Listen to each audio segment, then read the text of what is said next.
Hello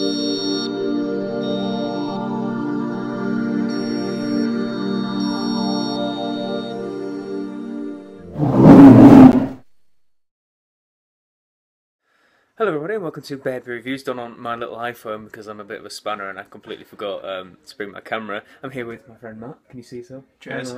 And we're doing a little bit of a tasting session on some beers that we've decided to crack open. He has the most amazing selection of ales up here, you can see. Just do walk along because he's a jammy so-and-so and he has amazing stuff and it all looks cool and it's all brilliant. And just to make you more jealous, there's more around the corner too. And I brought some ones from America that we haven't had to try for, because I've had them cellared away, and I wanted to save them for a special occasion. So the first one we have here is Convival Suarez by Grassroots, which is Hill Farmstead's experimental. They were going to call Hill Farmstead Grassroots before, but I don't know why they chose Hill Farmstead again. I think because it's literally a farmstead on a hill. And this is a saison brewed with hibiscus and lemon. So, what we have here in our glasses, sir, is we have, it is a particularly hibiscusy coloured, isn't it? It's like twinge of red, but it's slightly darker. It's almost like an apricot-y. Yeah, deep orange, yeah. Deep orange, but like slight pinkish tinge kind of coming into it. And I mean, the head's good head retention. It's stuck around for a while. I mean, you can see where mine... poured very lively as well, poured very lively, because it's still... conditioning in the bottle, obviously. You can see where it would pour to when we poured it and the lacing's gone down. And we've not tried this yet. Should we go for a nose? Give it a good old smell. Oh. Yeah, fairly funky. I said it smelled like a cow's backside in the best possible way. It's got a real barnyard smell. But a tiny bit of like the acid's coming through. A little bit acidic. Quite floral. Like rose petals as well? Yeah, I'd say rose petal, which is the hibiscus sort of smell. Yeah. And lemon blends well with like Brett, which this must have been Bretted, so lemon blends well with it, gets a little bit of... It's pungent, actually. It's pungent aroma. It sticks out, I think. A little bit of peach in there, maybe? It's fruity, isn't it? Yeah, it's kind of... I like to say it's complex, which is unusual sometimes for a sour beer. Sometimes they get very... Sorry, I'm looking at you. Sometimes they get a little bit single smell, do you know what I mean? They get a bit of Brett and a bit of a acetic. This one's got a bit more complexity to it. As for a saison, you know, I'm not entirely sure. I don't know. I don't get like the spicy kind of... the high fermentation temperatures of a saison yeast. But, chin chin, sir. Yeah. Cheers. Give it a try. Cheers.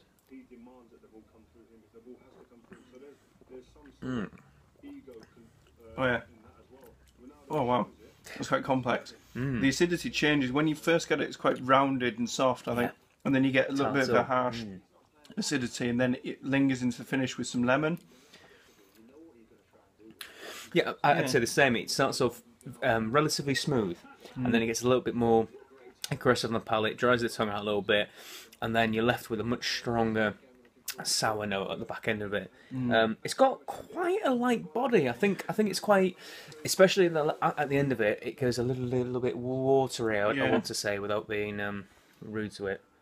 I don't think it's undesirable. I think it fits the style, and the carbonation's not as prickly as I thought it would be when we poured it. It's quite really lively, but quite well conditioned, I'd say. There's a lot of fizz to it, but it's very small, I suppose.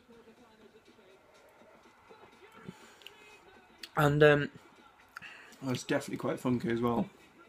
Yeah, it's definitely Brett note. I'm not sure if I'm getting so much on the hibiscus on the palate as I was on the nose, but it's probably a subtlety to it. And it might... This has been aged for...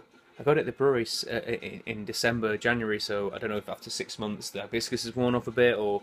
But, I mean, lemon, I'm sure there's an extended lemon flavour in it. Hibiscus, not as much. Again, there's not many kind of typical saison esters in there. It's not spicy. It's quite soft. I found the same with the wheat beer that we had. Was that Anna? No, Anna's we have coming up next. Anyway, I had a wheat beer by them, which was a sour, and I assume that was their version of a lambic. So, a wheat ale that's been soured. But I quite enjoy this actually. I think it's quite refreshing. Actually, this is a really good sort of summer beer, I reckon. Oh, definitely, yeah. I will probably give this a 9 out of 10, I think. I quite enjoy it. I think it's quite good. little bit interesting, a little bit innovative. If some more hibiscus nuts did come through, I'd be tempted to maybe amp it a little bit more, but it's really good. And it's this one's 6 point, I think it's 6% this one, and it's smooth and it's really easy drinkable, and it's not, you know, for an English sense that's a really strong beer, but in terms of America this is a low ABV one really. It's well hidden as well. Yeah, booze is well hidden. Yeah. I mean, if you had a 6% English bitter or something, it would taste 6%. Yeah. This one's well hidden. Yeah. I mean, yourself, sir? I rate it differently. I rate it similar to like the Beer Advocate rating system, so numbers up to 100. I think it's about an 88. I think if it had maybe a little bit more of the hibiscus in there, and maybe some more esters in there, then I'd rate it a little bit more. But I mean, it's very drinkable. It's a nice session kind of saison. Brilliant. Yeah. Fantastic. Well, there we go. Yep. Please like, favorite, comment and subscribe. Next beer review, everyone. Cheers.